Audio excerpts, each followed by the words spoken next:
सबैजनालाई स्वागत छ फेरि हाम्रो नयाँ भिडियोमा। हामी आइसक्यौँ दिलीप दाईको साथमा हैन, टुम्लेटमा हाम्रा भाइले पानी चियामा। अनि हामी जाँदैछौँ अहिले लाती हैन। लातीका केटीहरू छन् रे हल्का बाठी, दाईलाई चाहियो रे। चाहिएन, हामी दाइ सोझा छन्, हामीलाई चाहिँदैन। यहाँ हेर्नु सक्नुहुन्छ यस्तो दामी दामी कारहरू हिँडिरहेका छन्। हामी जाँदैछौँ अहिले माथि माथि के को माथि हो यहाँबाट एकटिटहरू देखा छ र निकोस यो पनि देखा छ छँदै छ। छिराइदिनु नि आँटा, बरु यहाँबाट घुमाउन मिल्छ नि त कहीँबाट। हामी केही हुँदैन। 30 किलोमिटर बाटो भड्केर अब हामी कति रुपियाँ जरिमाना र दाइ? जरिमाना होइन, एक्स्ट्रा एक्सपेन्सेस कति? Almost 4.5 to 5 euro 4.5 to 5 euro को क्षतिपूर्ति तिर्नमा जाँदैछु म। मेरो कुन बाटो? अब यहाँ दाइ यस्तो बाटो तल कैसे होला दाइ? तलबाट पारी जाने अनि त्यही ऐनेको फेरि उही जाने लाथी जाने बाटोतिर हैन, हेलसिङ्की जाने अब सिधै। अब कहाँ भयो सिधै हैन र? सिधै भएर अब हामीले पायौँ सही गन्तव्य जाने ठाउँको सही बाटो पाइरहेछौँ। अब हामी माथिबाट तल झऱ्यौँ। सो एक मिस हुँदाखेरि हामी कति ट्राभल गरेँ त्यो पनि भन्दैम न।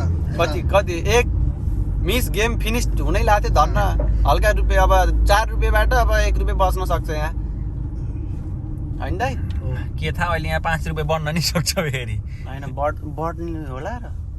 कताबाट जाने? हामी यताबाट होला दाइ, किनकि यहाँ उकालो हो होइन? भयो, मैले भनेकोमा त नजाम है। त्यतिलाई त चम्क्यो, म आफै ट्रिक लाउँछु। यहाँदेखि यता हो दाइ, हेलसिङ्की जाने यो बाटो रहेछ है हन दाइ। अब चाहिँ हामी सही गन्तव्य सही बाटोमा आइसक्यौँ। 15 किलोमिटर लाग्दैन, अलिक कम घट्यो होला अहिले त। अब त फेरि अब यो म्याप फेरि उ गर्नुपर्छ दाइ। अब अटोमेटिक गर्छ, केही गर्न पर्दैन। 46 देखायो अब, अघि नै 56 हो कि कति थियो। त्यस 10 किलोमिटर त घट्यो। ल के अरे रेस बढाउँदा मेरो मुख बोल्छ यार। जति फेर रेस बढाउँदा त्यतिखेर मुख बोल्छ। जन के बोल नि त? म केही बोल्दैन साथी। के बोल्दैनौ? फिनल्यान्डको बारेमा स्थितिमा भनिदेऊ। नेपालबाट आउन थालेका केहीलाई, यसो दर्शकहरूलाई फिनल्यान्डको स्थिति के छ, अब यहाँ आएर के गर्न पर्ला, फिनल्यान्डबाट आउनेले के गर्न पर्ला। मैले सर्टकटमा भनिदिन्छु। पढ्न आउने भने ठिक छ, रमाइलो गर्न आउने भने ठिक छ, पैसा कमाउन आउने भने माइनस माइनस माइनस माइनस सबै माइनसमा। होइन, बाउको सम्पत्ति कति ठ्याक्क के अरे धरोटीमा राखेर आउनुपर्छ यहाँ आउनलाई। बाउको त नराखे, बरु मरलाको 1000 रुपैयाँ जीवन छ। बाउको सम्पत्ति राखेर उठ्दैन यहाँ माइनसमा राखेर। ल होइन, जनक हामीले 2 महिना अगाडि आएका मान्छेको एक्सपिरियन्स नै बुझियो। अब 10 वर्ष बसेका मान्छेको एक्सपिरियन्स पनि सुनौँ। ल दाइ, म 7 वर्ष बसेको हो। 7 वर्ष होइन, 10 वर्ष हो। अब के चाहिँ एक्सपिरियन्स बनाउँ? फिनल्यान्डबाट आउँदै गरेका व्यक्तित्वहरूलाई हजुरले कसरी मनको मोटिभेसन कसरी दिनुहुन्छ? कसरी आउन खोजेकाहरूलाई नआऊ भन्ने कि मिलेर बसौँला, मिलेर बसौँला, रमाइलो गरौँला। अब जिन्दगी यस्तै छ, अब नेपालमा केही छैन होइन, केही छैन होइन। अब हाम्रो नि केही छैन, सबै चाहिँ भगवान रामको हो, भगवान रामको होइन। अब भगवान भरोसा भनेर आउनुहोस् होइन, फिनल्यान्ड भरोसा नभन्नुहोस्। त्यही हो, त्यही भन्न चाहन्छु। होइन आउनु चाहिँ आउनुहोस्। अब सुन्नु न, होइन म क्वेसन सोध्छु। पोडकास्ट होल्डरले क्वेसन सोध्नै पाएन, यहाँ एन्सर पहिल्यै आउँछ। ल हजुर, के भन्नु खोज्यो भने, अब जहाँ नेपालबाट आउँदैछन् करोडौँ पैसा, विदेश गएर पैसा कमाउँछु भनेर फिनल्यान्ड आउँदैछन्, युरो छाप्छु भनेर आउने मान्छेलाई हजुरले के सुझाव छाप्नको लागि युरोप बेस्ट ठाउँ होइन। अस्ट्रेलिया जानुहोस्, धनी हुन मन छ भने, अमेरिका जानुहोस् होइन। युरोपमा चाहिँ ह्याप्पी लाइफ जिउन आउनुहोस् होइन, वेल्दी लाइफ जिउन नआउनुहोस् है। अनि हेल्दी लाइफ पनि जिउन आउनुहोस्। हेल्दी र ह्याप्पी ठिक छ, वेल्दी ठिक छैन है। पैसा छैन फिनल्यान्डमा, युरोपमा पैसा छैन। लाइफ स्ट्रगल गाह्रो हुन्छ स्टार्टिङमा। हजुर, त्यही भएर त्यो स्ट्रगल गर्न सक्नुहुन्न भने चाहिँ नआउनुहोस्। जब पाउन गाह्रो छ। कम्तीमा नि 1.5 वर्षदेखि 2 वर्ष नेपालबाट ल्याएको पैसाले ब्याकअप गर्न सक्छ भने तपाईँलाई आउनुहोस् होइन। त्यसपछि एउटा सर्टिङ पोइन्टमा गएर काम पाउनु भयो भने त लाइफ इजी छ फिनल्यान्डमा। तर स्टार्टिङमै काम पाउनु चाहिँ गाह्रो छ भन्नु है।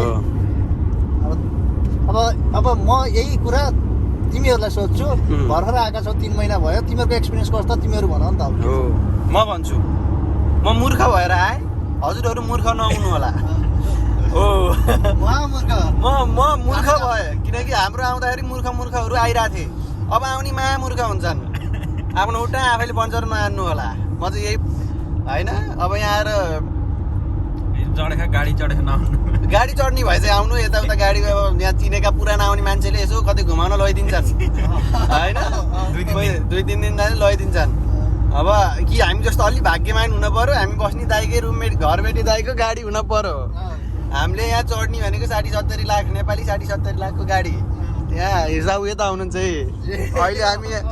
अहिले चाहिँ हामी यो 1 करोडको टेम्पोमा चढिरहेछौँ पछाडि फेरि नरहेछ क्या त्यो पछाडि अरूहरू मात्र हुन्छ नि देखाउनु अनि फिनल्यान्डबाट आउने व्यक्तित्वहरूलाई चाहिँ यही भन्न चाहन्छु नेपालबाट फिनल्यान्ड आउने सरी हामी अहिले थोरै सामान लिन आएको लातिनी जाने हो फर्किने हो अनि पुरा चिया खान कप भ्याइदियो भान्जले चाय त सक्यो त यार भतिजले मिठो बनाएको नि चिया फेरि एकदम कडक छ नि अनि ल अनि अब हामी जाँदैछौँ दोस्रो प्रश्नतिर दिलीप दाइ हजुर नेपालमा बस्ने मान्छेहरूको फिनल्यान्डको भिजा आइसक्यो हजुर अब आउनेहरूलाई के अब भिजा त आइसक्यो अब आउन त पर्यो तिनीहरू पर्यो किनकि अब त्यो मनले पनि त्यो भिजा खोज्दैन आउने मान्छेलाई के सुझाव दिन चाहनु आउने मान्छेलाई चाहिँ फर्स्ट स्किल एउटा ल्याङ्ग्वेज स्किल डेभलप गरेर आउन भन्छु होइन हजुर at least like B1 level A2 level complete गर्नुभयो भने चाहिँ केही चान्सेस हुन्छ जबको लागि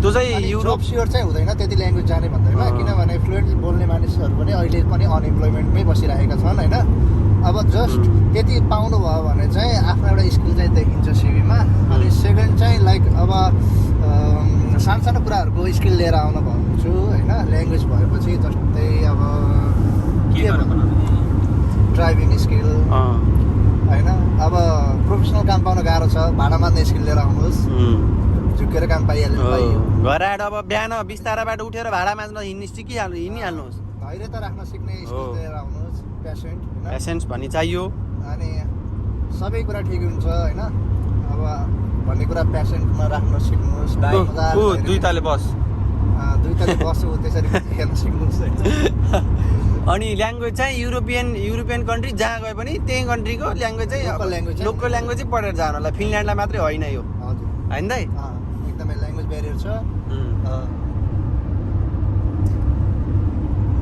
अनि के भन्न चाहन्छ जनकले चाहिँ हाम्रो 2 महिना भयो हामी आएको कम्प्लिटली कटिसक्यो मैले भन्ने त बस्न पाइए खाना पाइए डुल्न पाइयो घुम्न पाइयो अहिले भ्याकेसन थियो स्थिति हेर्दाखेरि राम्रै छ अहिलेलाई छैन राम्रो होइन जुन स्थितिमा उभिरहेको त राम्रै चाहिँ झन् झन् अहिले पछि के हुने हो नेपालको जस्तो ट्रक टिप्पर देखाइदिउँ न हाम्रो होइन नेपालको याद आउँछ नि नेपालको याद आउँछ दाइ म त्यसमा कति चढ्यो के त्यो सामानहरू फाल्दाखेरि उस गर्दाखेरि है अब चाहिँ बुझ्नुभयो होला हेर्नुभयो होला हाम्रो चाहिँ युट्युबमा त्यस्तो लामो सिरिज होइन मेरो त्यही भएर लामो भिडियो आउँदैन सर्ट एन्ड फन हुन्छ यहाँ कि कन्टेन्ट केही एउटा नलेजेबल केही हुन्छ नि अब जे हुन्छ त्यहाँ चाहिने चिज मात्रै हुन्छ त्यही भएर हाम्रो आजलाई चाहिँ यति नै अब फिनल्यान्डको बारेमा स्थिति जानकारी यताउता सबै चाहिन्छ भने कमेन्ट गर्नु होला सब्सक्राइब चाहिँ सुरुमा गर्नु होला बेल आइकनमा अलमा दबाएर पहिला यस्तै आउँछ